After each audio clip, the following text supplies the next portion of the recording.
Hi and welcome, it's Jennifer McGuire. I hope you're having a good day. Today's video actually has two things I'm going to cover.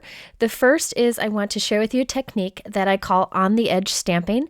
This is a great technique for any stamps, and it's really good because you can create two cards at once. I'm also going to show you a closer look at the newest markers from Altenew. This is really exciting because Altenew has never had anything like this before. I'm really excited to show those to you also.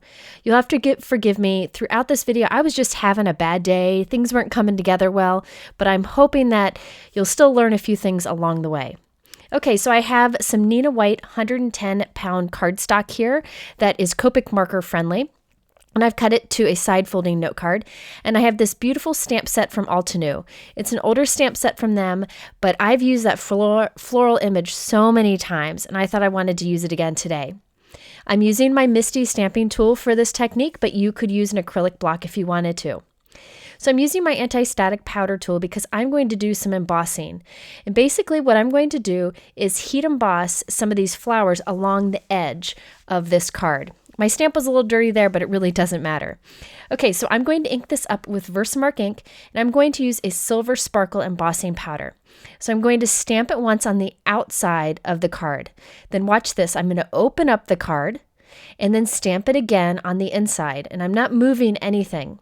So basically, I'm going to have the image stamped on the front of the card and the inside of the card in the same place. Again, you could do this with an acrylic block and kind of eyeball it and try to get it in the same place. Really doesn't have to be perfect. You'll see in a little bit why I'm stamping it in both places.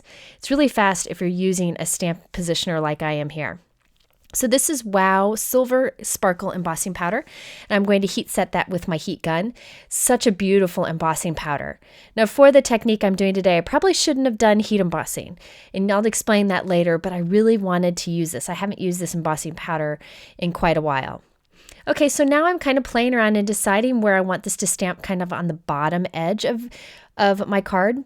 I am too lazy today. Actually, I'm in too much of a hurry, to be honest with you, because my son was home from school this morning because he was tired and sick, and my daughter didn't take a nap this afternoon, so I had very little time to do this.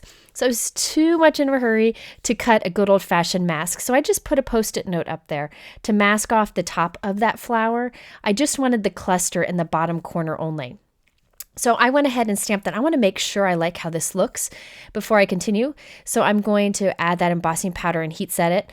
I was happy with the results, so now I'm going to put the card back in and do the same thing on the inside of the card. Now, many people asked about this bar magnet that I'm using with my Misty. I'll link to it below. I just find it's handier than having two that always want to stick together. And also, it's strong. It's bigger and stronger, so it holds your card much better. I don't know. It just seems to work well for me. Okay, so now I'm going to go ahead and do that stamping on the inside. Also, you can see I have my little Post-it notes to mask off that top piece. Okay, so now we've done kind of the top corner and the bottom corner. I'm going to do a little bit of stamping to finish that little part in the middle also. So that little part in the middle, I'm going to do just those couple leaves right there. So you'll see I'm only inking up the leaves and stamping that right on top of what we have. Now it will overlap with some of the leaves there, but I didn't want to take the time to mask, and I'll show you a trick for that. So I stamped it with Versamark ink on the outside, and now I'm going to stamp it with Versamark ink on the inside. Now, when we go to put the embossing powder on this, you'll see that some of this new image overlaps with our old image that we already have embossed there because I didn't do any masking. But here's the trick. Before you heat set it, just use your brush, like a dry brush, a small one, to brush anything that overlaps. So see all that powder there that overlaps the first image? Just brush it away. Since it's Versamark ink, you won't really see it under there, especially because we're going to color over it. So now I don't have to worry about masking. Instead, I just brush the powder away, and then I can go ahead and heat set the embossing powder that I do want to have there. So now you can see it's a nice clean image there. Did the same for the front, and now we have the front and the inside of the card are stamped the same way. And again, I'll explain why we did that a little bit. But first I wanted to do some coloring. So the coloring I did on here, I actually did two different techniques that are very different, but I'm using these new alcohol markers from Altenew. Since these are alcohol-based, you can use them much like you would use maybe Copic markers because that's a marker that many of us are familiar with. Some of the things that I like about these markers is they're black, so they don't get messy on the outside if you get any ink on them. Also, they're organically designed for easy holding. They've got a nice feel to them when you hold them that I really, really do like. Now, the best part of these for me is they have the brush tip that I often use on my Copic markers, but then there's also the bullet tip or the fine tip. And that's something that you can get with certain versions of Copic, but not all of them, and not with the ones that I buy. So I like that I have this option here. Now, people are going to ask, how do these compare to Copic? Do you need both? I don't know yet. I'm just using these for the first time, and I wanted you to see that experience. But they work very much the same to me. And what I like about these is they come in color families. Altenew is very good about having inks that come in like a set of 4, like a light, medium, dark, and very dark of the same color, so you can use them together without any guesswork. Well, these alcohol-based markers come kind of the same way too. So there are 4 of each color that work together so well, so you don't have to figure it out. Now here is comparing to a Copic. You can see the pen's a little bit bigger, but they both have the brush tip, but you can see the other tip is a little bit different, quite a bit different. Now, there are not re-inkers or nibs available for this yet, but I think they're considering doing it. It's something that you can refill. Now, when I'm using these markers, as I mentioned before, they blend together nicely because they're intended to. There are only 12 out so far. A set of pinks and reds, a set of blues, and a set of greens. And the set of green, the darkest color, happens to be black. Now, when I used these today, I actually used it with a Copic colorless blender. So if you don't have Copics, you could get the Altenew set and a Copic colorless blender and use them all together. I like that they have the name on the side of the ink that matches exactly with their inks that they have, so you can use them together. Now, the ink is a water-based ink, so it might smear a little bit with the marker, but you can still use them on the same card and they'll match perfectly. So you can see there's a set of 4 pinks and reds, and they match the 4 pinks and reds in this set. So this is the first set that's available. The price point is lower than many other alcohol-based markers out there. So I'm really excited to see what we can do with these. And I really had a great time using them today, and they work just like other alcohol markers I've used in the past. Okay, so now I'm going to do some coloring. And again, this really didn't go my way today. I didn't really pick the best image for the technique that I wanted to show. So I'm going to show you good old-fashioned blending with these markers also. But I wanted to take advantage of the fact that these pens have that bullet tip, that fine tip, that is great for this like pixelation technique where you create little dots that you kind of overlap to color, and it gives a really cool effect. I've done this in videos before, but I wanted to try it on the flowers, and these flowers are kind of small for the technique, but it still worked great, and I love that these pens have that great bullet tip that's perfect for this technique. Now, all I'm doing is I'm putting dark dots towards the center and then doing lighter dots towards the outside, and you want to overlap quite a bit, and even take those lighter dots right on top of the darker dots, and it'll soften it, and you'll get this really great textured look to it. Now, in that set, there are also the greens. They're beautiful greens. You can see the colors over there on the right. I usually blend 3 colors together or 2 colors together when I do alcohol-based marker coloring. And I like that there is a little bit of variety in their families, so you can kind of use whatever 2 or 3 you want together, or you can use all 4 together. So here I'm just doing that technique where I do the little dots darker towards kind of the base and lighter towards the edge.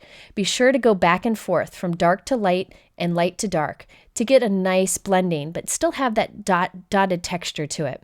There's something therapeutic about doing coloring this way. It's just something fun and different to do that I wanted to show you. And it works especially well with these markers because of that tip that it has. Now, this is the inside of the card. On the outside of the card here, I just did blending as you normally do with alcohol-based markers. So I do kind of the darker towards the center, the medium after that, then the lightest color towards the tip. Then I work my way back to kind of get more color and more blending. So these work these blend in a very familiar way to me. So if you're used to using alcohol-based markers, you'll like these, and it's nice because the different tip to it, the pen feels comfortable, the colors are easy to figure out, and I also think that it's a great price point. So there's the coloring on both the inside and the outside, a different technique because they're going to go on 2 different cards, but I wanted to show you that.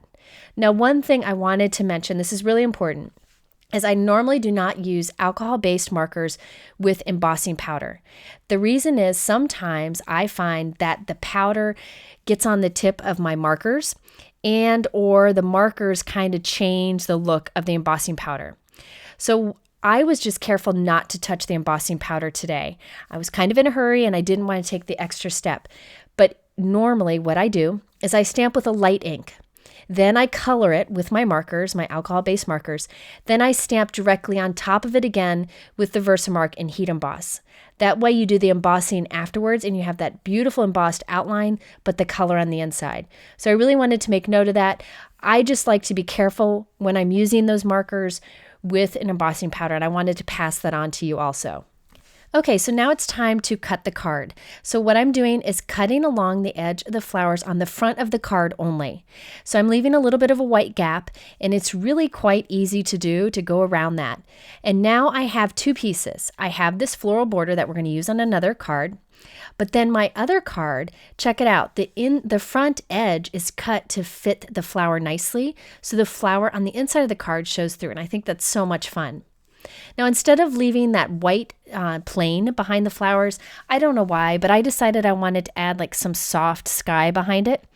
The way I do this is I saturate the paper around the flower with my Copic colorless blender, and then I come in with the blue ink and add it on top of that.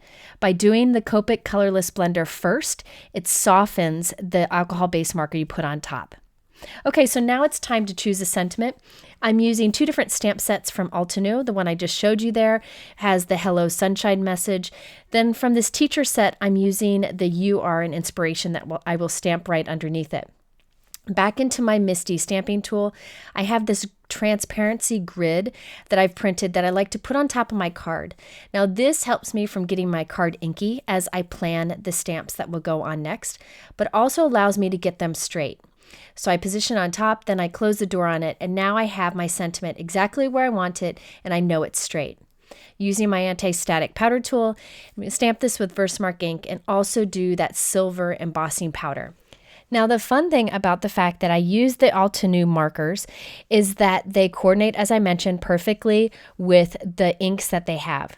So for the little sub-sentiment that says You're an Inspiration, I'm going to stamp that with one of the blue inks that matches the blue pen that we used. I love that I can get the perfect match, something soft here that perfectly matches, no guessing of which ink matches. They have the same names, the ink and the pen have the same name, so I know they'll match perfectly. Now I wanted a little extra something on this. You see that silver line on the edge over there to the left? This is really easy to do. I wanted to keep it one layer, so what I did was I took a piece of Post-it tape and I masked off the edge of my card, just a little bit less than 1/4 inch. I put some Versamark ink on it, and then I added some of my silver glitter embossing powder, and then I took off the Post-it tape, and then I heat set it. This allows me to get a nice silver glitter embossed edge to my card that perfectly matches the sentiment. Adds a little bit of interest to the card, but still it's one layer and will go through the mail nicely. Now for the second card, I'm just taking that floral border and I put an obscene amount of double-sided tape on the back. I don't know why I did. And I glued it to the front of a second card. Now the reason I did that thing where I stamped the front of the card and the inside of the card is that after I cut the front out, that edge that was left behind matched perfectly with what was in the inside. So there was a reason for stamping it on the front and the inside. That way I had that card with that cut edge that matched perfectly, and I get a second card out of the deal. Okay, so now for both of the cards, I decided to just stamp that flower with one of the blue inks right onto the front of an envelope so that the envelopes perfectly match the cards. Sometimes I go overboard on my envelopes, sometimes I keep it simple like this. So there you have that on the edge stamping technique that results in two cards, one with that fun cut edge, and also a quick look at the Altenew alcohol-based markers. Now remember, it would be better to do these markers without the embossing. It would have made it so much easier to do good blending and get good results. But this is how it kind of rolled today, and I wanted to share it with you. Be sure to check out the Altenew blog for much more information on the markers. I'll share more as I learn more about them. Below, I have everything listed that I talked about in this video. In the middle are 2 more videos you might also like. I appreciate you watching, and I hope you'll be back soon. Have a great day.